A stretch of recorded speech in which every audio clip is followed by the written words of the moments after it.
Welcome back everyone. Today I will recap a 2018 Indonesian horror movie Dongeng Mistis. Before we start, please like and comment on the video as will help us grow our reach.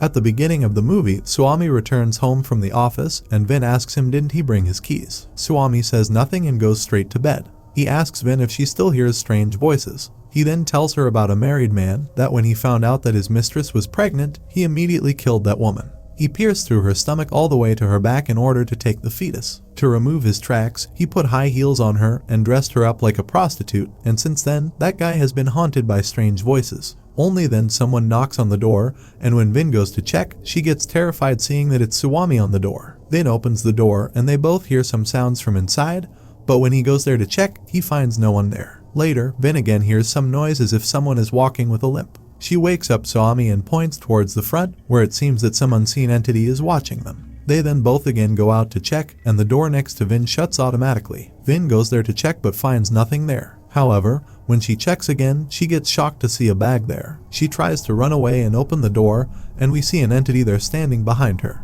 Now when Suami comes back to their room, he finds Vin sleeping on the bed. However, it is revealed that when Suami came home earlier, he had an encounter with an entity, but he did not tell anything to Vin. He doubts that perhaps the same entity is in the bed with him as his wife, but when he sees her face, he relaxes, but only then Vin comes there from outside, which shocks him. Vin gets terrified seeing something behind him, and we see that entity right behind him. Vin then hears his screams, and we see that the entity has killed Suami, and it's the Sundel Bolong, a mythical ghost of a prostitute with a large hole in her back. The second story starts, and we see Ustaz teaching Quran to Nino. He then says that's it for today and they will continue the day after tomorrow. He then notices that Nino is quite upset and asks him what's wrong. Nino tells him that he is scared to sleep alone because he often hears strange voices as if someone were in pain in the cupboard. Ustaz finds something hanging on the cupboard and he asks him what is that, to which he says he was told it is there to protect him. His father put many of those things in the house, but he still keeps hearing strange voices. Ustaz tells him that basically, demons are afraid of them because humans are the most perfect of God's creation compared to other beings, so they don't have to be afraid of them.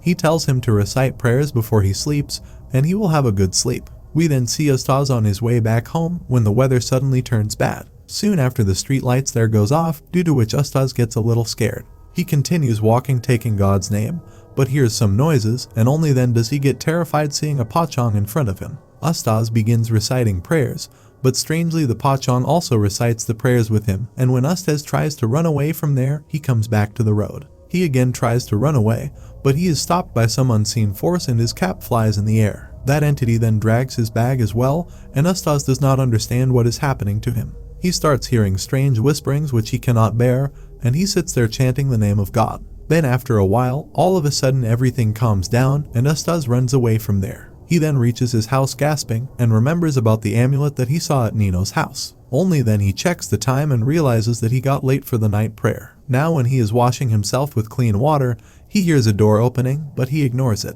He then begins his prayers, but only then hears the whisperings and suddenly the lights go off. Ustaz gets scared but continues the prayers, and we see various things in his house falling on their own, and suddenly the Pocong appears in front of him.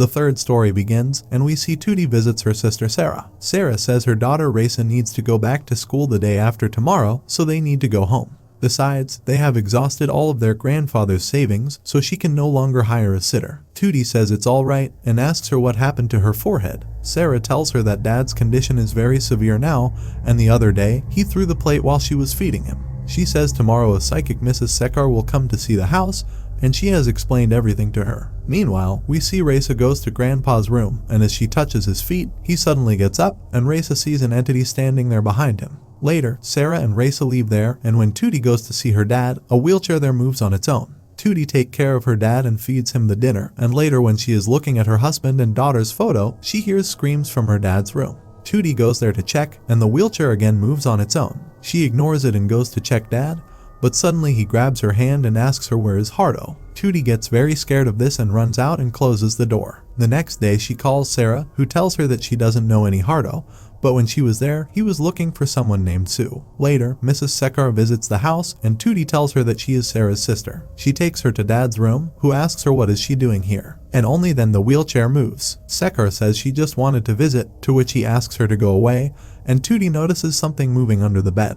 He then gets up, and 𝐀𝐃𝐒 asks Tootie to leave them for a while. Later, she tells Tootie that the situation is very grave now. He was one of the young front lines during the war against the colonials. It turns out the men who were in the war were given some kind of amulet to become strong. Now, as it turns out, the amulet that was used by him is still there until now. It comes in the form of a ghost called Genderuwo, and this Genderuwo has started to take over his body now. It is difficult to get rid of it, but if they leave it there, it is going to take over his body completely. Tootie says she can't take it anymore and asks her to get rid of it no matter what it takes. 𝐀𝐃𝐒 says it is possible, but she can't promise her anything. She will come back with her assistant tomorrow and asks her to put a broom upside down in front of his room so she can sleep more calmly tonight.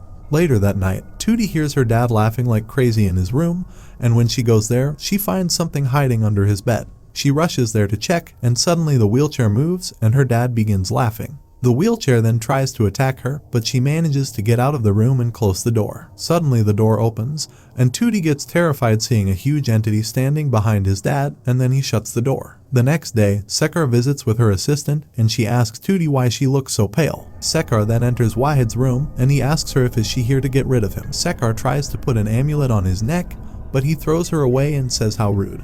He opens the door and asks Tootie who she thinks is keeping her father alive until now. He then attacks 𝐀𝐃𝐒, but Tootie manages to throw holy water at him. Later, 𝐀𝐃𝐒 tells Tootie that they have successfully gotten rid of one Genderuwo. She just found out that there are 9 Genderuwo in his body, and they have all been really attached to him.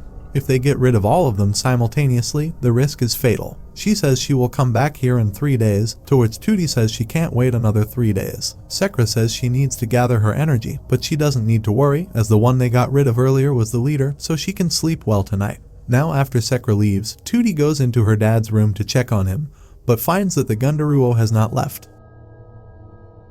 The 4th story begins and we see Ambar visits a mechanic named Randy and asks him if he knows where Angus is. He says he hasn't seen him in a long time, but he knows where he is. He then takes him to his place, where she starts fighting with him, asking how could he be so cruel to her. Angus says he doesn't even know who got her pregnant, to which she slaps him. This makes him furious, and he tells her that he doesn't care anymore and that just doesn't bother him. Later, she returns home and we see her having a pill. After some time, she starts having severe pain in her stomach, and we learn that the pill she had taken was for an abortion. After aborting her baby, she flushes the fetus in the washroom. Now that night, a baby's cry wakes her up, and when she goes to the washroom following the voice, a hand tries to pull her inside the commode. Amber gets terrified and runs to call out her sister, but only then she hears a child's laugh from the living room. When she goes there, she finds a baby doll covered in blood, and it suddenly moves. Amber gets horrified and runs to her room, where she finds a girl sitting in a corner. Suddenly she wakes up on her bed and hears a baby crying, and we see a baby on her bed crawling towards her, and her bedsheet is covered in blood.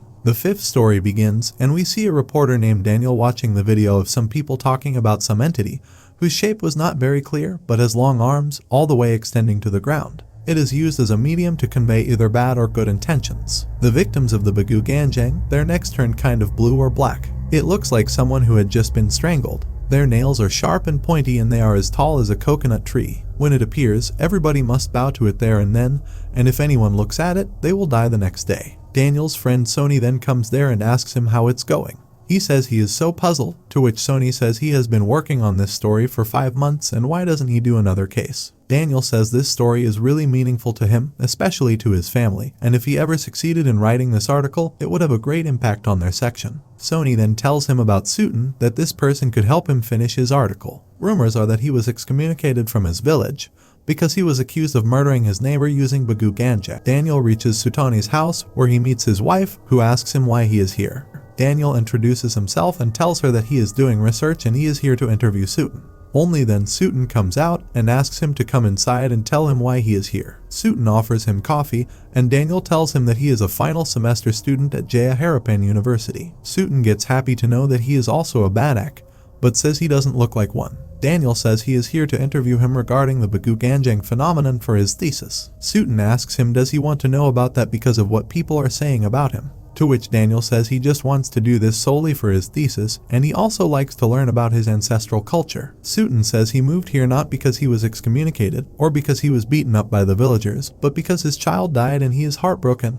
and that land reminds him of his late child. His wife is like that since their child died. She becomes cold and often dumbfounded. Daniel then sets up his camera with Sutton's permission, and their conversation goes on for a long time. Daniel says according to all the stories he heard, Begu Ganjang is used as a medium to kill people, to which Sutton says not for killing, but it's more like searching for a sacrificial being. Daniel says he didn't realize that it's already 11 p.m. and begins packing his things, but Sutton says he doesn't have to leave and asks him to spend the night here. Daniel agrees to this, and when he calls Sony, he does not pick up his call. Later, Daniel wakes up hearing some strange whisperings, and when he comes out to check, he finds Sutton and his wife with an entity behind them. Suddenly, it becomes completely dark there and that entity pulls him inside, but it turns out to be a nightmare. He then comes out again and goes to that room where he finds some weird stuff on the table and photographs of an old man and a kid. Suddenly the light goes off and the door shuts. He then finds that entity behind a curtain, due to which he gets terrified. He tries to escape but finds the door is locked, and then suddenly he wakes up back in his room. He packs his things and begins leaving there,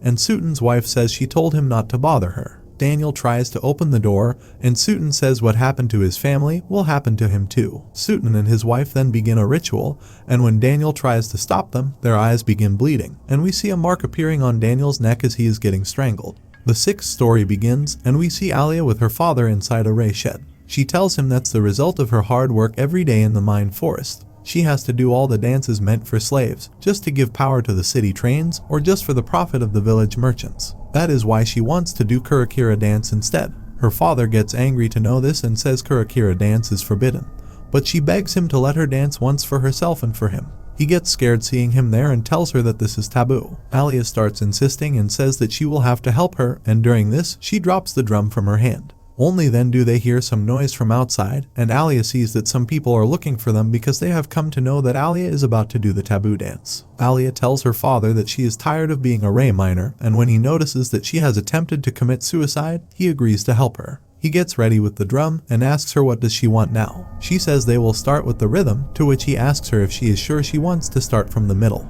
Alia says they are already getting closer. The crowd hears the sound coming from the shed and they begin moving towards it.